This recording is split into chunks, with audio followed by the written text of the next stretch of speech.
हमारे पास टॉपिक है जिसमें हमें डिफरेंस बताना है किसके बीच में, सर्जिकल जॉन्डिस के और मेडिकल। तो जो सर्जिकल जॉन्डिस हो रहा है ना, वो किसकी वजह से हो रहा है? ऑब्स्ट्रक्शन की वजह से।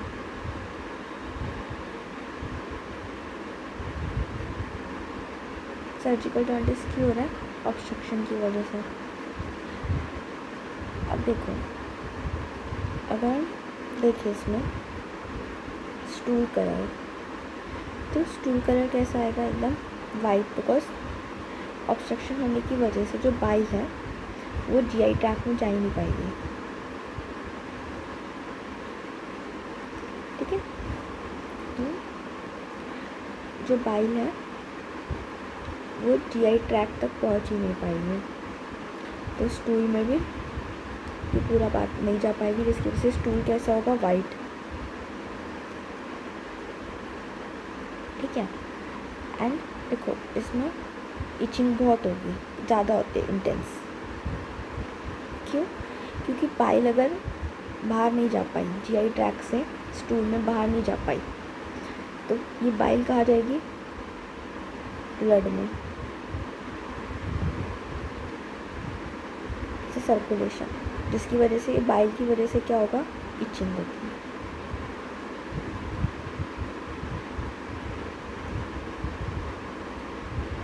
तो ये बाइल क्या करेगी? इचिंग।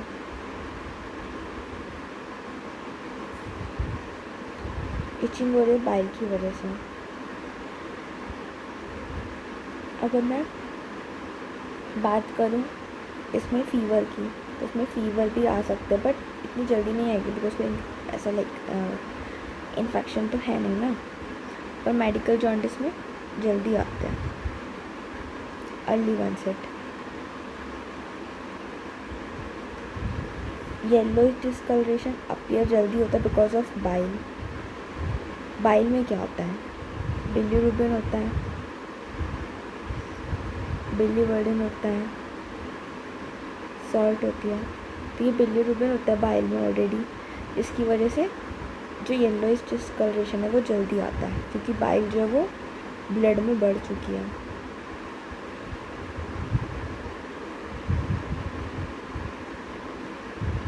बाइल जो ब्लड में बढ़ चुकी है। बट मेडिकल जॉन्डिस के केस में लीवर ख़राब हुआ है, जिसमें लीवर में थोड़ी सी प्रॉब्लम हुई है, लीवर इसमें इन्वॉल्व है। मेडिकल जॉन्डिस में कौन इन्वॉल्व है? लीवर। और सर्जिकल जॉन्डिस में क्या प्रॉब्लम है? ऑब्स्ट्रक्शन। तो लीवर अफेक्ट है, जिसकी वजह से यहाँ पे स्टूल के कलर में कोई चेंज नहीं आ रहा, इट्स नॉर्मल स्टूल। इचिंग की प्रॉब्लम भी नहीं है। ओके, और येलोइश डिस्कलरेशन भी लेट आता है, क्योंकि इट टेक अ टाइम ना बिलीरुबिन को एक्यूमुलेट होने में बॉडी में।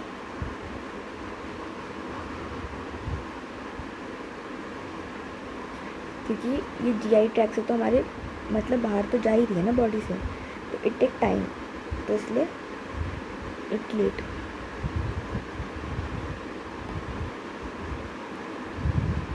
Similarly hepatomegaly means liver affected है, तो यहाँ पे जल्दी होगा। मेडिकल जॉन्डिस में जल्दी हमें देखने को मिलेगा, और सर्जिकल जॉन्डिस में ऑब्स्ट्रक्शन है, तो हमें यहाँ पे लेट देखने को मिलेगा।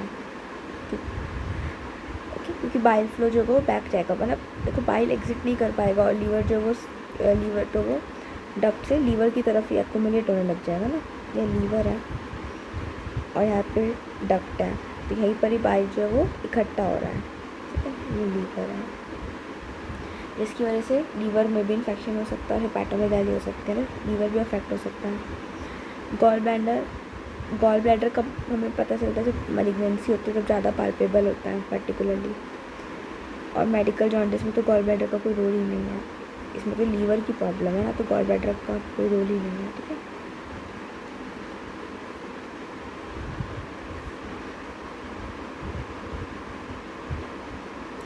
अगेन सेम चीज़ रिपीट करिए।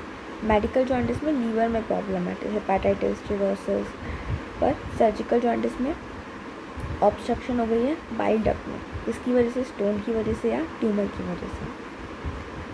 ठीक है, ये डिफरेंस है हमारा सर्जिकल जॉन्डिस में और मेडिकल जॉन्डिस में। हमारा नेक्स्ट टॉपिक है ये लॉ।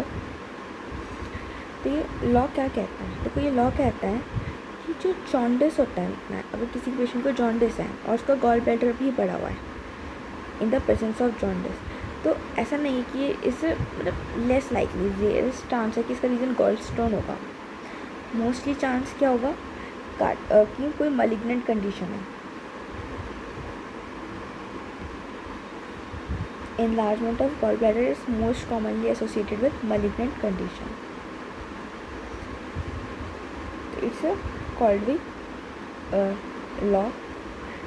इसका प्रिंसिपल ही मैंने आपको बताया कि जॉन्डिस अगर है किसी को और गॉल ब्लैडर बढ़ा हुआ है तो मोस्ट लाइकली मलिग्नेंसी से जुड़ा हुआ है, ना कि गॉल स्टोन।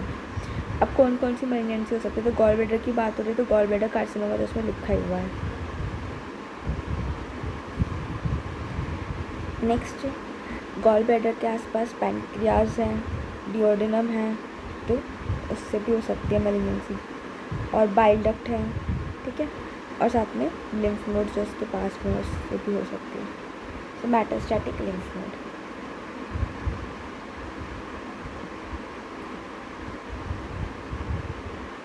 अब ऐसा इन्होंने क्यों कहा इस लॉ में? ऐसे इसलिए कहा क्योंकि देखो, जब गॉल स्टोन बहुत लंबे समय तक होता है तो गॉल ब्लैडर क्या हो जाता है?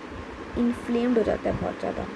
इन्फ्लेम मीन्स लाइक ये गॉल ब्लैडर है और इसमें स्टोन पड़े हैं, ओके, ये स्टोन है, तो ये स्टोन जो वो क्या करेगी, गॉल ब्लैडर की जो एपिथेलियम है, इसकी जो एपिथेलियम है उसको क्या करेगी? इरिटेट करेगी, बार बार उसको मतलब उसे टकराएंगे, उसे डैमेज करेंगे, जिसके कारण क्या हो जाएगी? यहाँ पे इन्फ्लामेशन हो जाएगी, क्योंकि इसकी एपिथेलियम क्या हो रही है? Irritate, damage.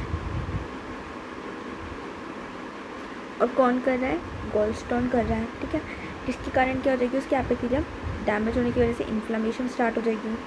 इन्फ्लामेशन हो रही है और सेल डैमेज हो रहे हैं तो फाइब्रोसिस भी होगा, और साथ में हमें श्रिवल्ड भी देखने को मिल सकता है। ये श्रिवल्ड क्या होता है? इसका मतलब होता है व्रिंकलिंग, एट नॉन डिस्टेंसिबल, ठीक है। डिस्टेंसिबल मतलब कोई जो फूल जाता है, इट्स कॉल्ड डिस्टेंसिबल, ये क्या है? डिस्टेंसिबल।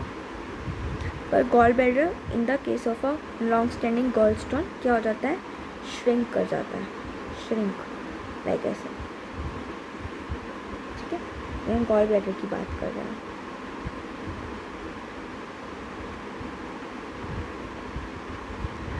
तो हमें लॉन्ग स्टैंडिंग गॉल स्टोन में क्या देखने को मिलता है? Fibrosed, non distensible and wrinkling gall bladder.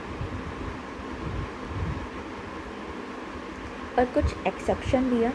Exception क्या है इस लॉ का? जब गॉल ब्लैडर एनलार्ज हो जाए because of gall stone, this is exception. ऐसा क्यों हो रहा है? ना हमारे पास क्या एक्सेप्शन है? तो हमारे पास एक्सेप्शन है डबल इम्पैक्शन। डबल इम्पैक्शन क्या होता है? जब स्टोन जो है वो सिस्टिक डक्ट में भी हो और कॉमन बाइल डक्ट में भी हो। तो स्टोन जो है वो कहाँ पर है? सिस्टिक डक्ट में भी और कॉमन बाइल डक्ट में भी है, जिसकी वजह से क्या हो जाएगा? ऑब्स्ट्रक्शन हो जाएगा, और ऑब्स्ट्रक्शन की वजह से जो गॉल ब्लैडर है वो एनलार्ज कर जाएगा, ठीक है। नाउ सेकेंड रीज़न है when there is a chronic inflammation may lead, it's not a like ऐसा होता है, it may lead to dilated gallbladder because of chronic inflammation, ठीक है। एंड नेक्स्ट हमारे पास second reason, third reason is pancreatic calculus. If stone in a pancreas and it obstruct the ampulla of Vater. So when it obstruct the ampulla of Vater, a stone, so it prevent the bile flow. Similarly obstruction in common bile duct, same वैसी है ditto का ditto, बस वहाँ पे bile duct involve थी, यहाँ पे क्या इन्वॉल्व है? ampulla of Vater. So same reason है, इसमें गॉल ब्लैडर डिस्टेंड कर जाएगा, ऑब्स्ट्रक्शन। नेक्स्ट हमारे पास म्यूकोसिल। अब इसमें सेम वही है कि स्टोन तो गॉल ब्लैडर में था बट वो ट्रैप हो गया कि इसमें सिस्टिक डक्ट में, तो म्यूकस जो है वो उसमें गॉल ब्लैडर में इकट्ठा होने लग गई, म्यूकस एक्यूमुलेशन, और उसकी वजह से गॉल ब्लैडर एनलार्ज हो गया। ओके, तो सिस्टिक डक्ट किसकी डक्ट होती है? गॉल ब्लैडर की डक्ट होती है ये। तो ये ब्लॉक हो गई है तो ऑब्वियसली बात है ना उसमें, और साथ में इन्फ्लामेशन स्टार्ट हो गई है, तो इन्फ्लामेशन की वजह से वहाँ पर फ्लूइड सीक्रेट हुआ और वही फ्लूइड जो है वो गॉल ब्लैडर में इकट्ठा हो गया, तो उसकी वजह से गॉल ब्लैडर क्या हो गया? एनलार्ज हो गया। मेनली रीजन्स ऑब्स्ट्रक्शन या सिस्टिक डक्ट का ऑब्स्ट्रक्शन है, बाइल डक्ट का भी ऑब्स्ट्रक्शन है, और इसमें है पैंक्रियाटिक कैलकुलस जिसने एम्पुल और वेटर को ऑब्स्ट्रक्ट कर दिया है, और नेक्स्ट है सिस्टिक डक्ट ऑब्स्ट्रक्ट होने की वजह से इन्फ्लामेशन हुआ, म्यूकस सीक्रेट हुआ गॉल ब्लैडर के अंदर ही, गॉल ब्लैडर की एपिथेलियम के सेल्स ने ही उसे सीक्रेट किया। गॉल ब्लैडर है इसके एपिथेलियल के जो सेल्स हैं ये वाले, इन्होंने म्यूकस को सीक्रेट किया जिसकी वजह से गॉल ब्लैडर कम्प्लीटली फिल हो गया और एनलार्ज हो गया। एंड एक है chronic inflammation, but it's a me, हो भी सकता है नहीं भी हो सकता। Thank you guys, keep watching.